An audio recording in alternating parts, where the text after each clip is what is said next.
Fundació Abertis t'apropa a la mobilitat responsable.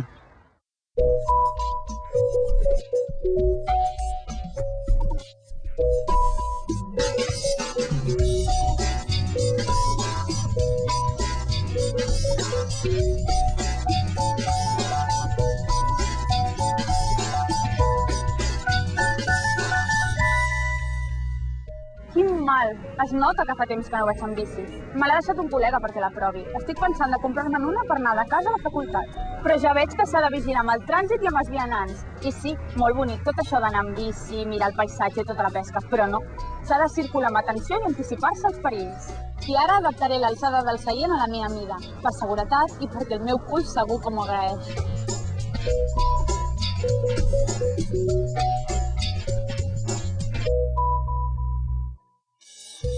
Abans de sortir de casa he mirat quin trajecte podia fer seguint una ruta de carrils bici. I per si em perdo he marcat el recorregut en una guia de butxaca. He llegit que un estudi holandès ha demostrat que anar amb bici cada dia aporta les mateixes millores físiques que un programa d'entrenament específic. I que ho diuen els holandesos. I aquests de moure's en bici en saben un niu. Tenint en compte que l'invent de la bici va començar com una joguina per als nens rics francesos a finals del segle XVIII, Déu-n'hi-do com s'ha popularitzat.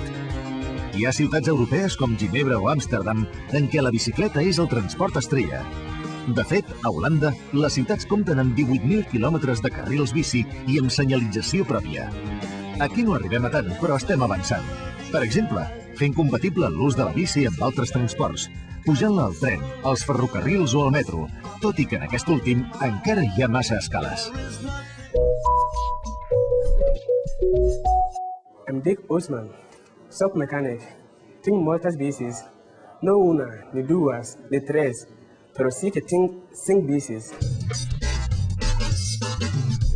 Per tenir una bici en condició, és molt important posar-la posta a punt cada 6 mesos. Els pneumàtics tenen una mena de dibuixos sobre la roda. És la part que dona l'adherència de la bici. Llavors, quan els dibuixos estan gastades, la roda ja està a punt per canviar-la. Quan xoquen la bici amb qualsevol objecte, la primera cosa és que el conductor surt disparat i la primera part del cos que toca el terra és el cap. En aquest cas, serà molt important si aquesta persona porta casc.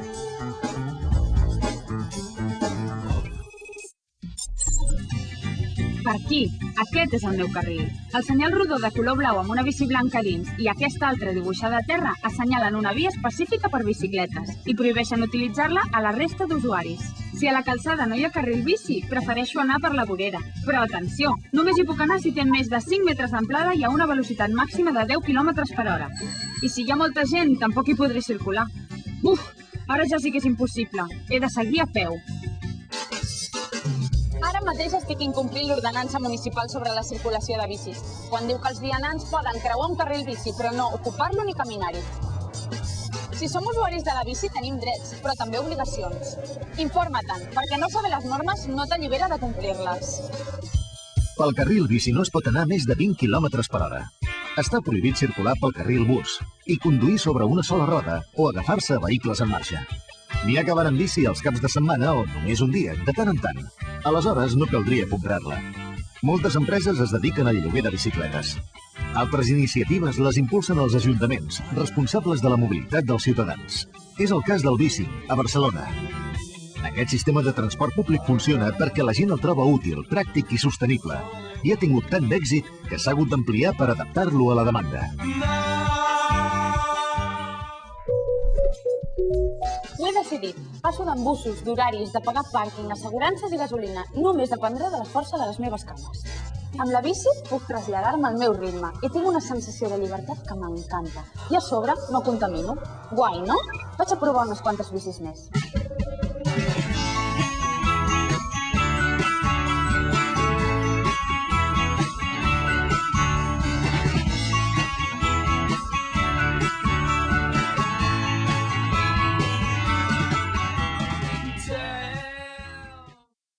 Fundació Abertis t'apropa a la mobilitat responsable.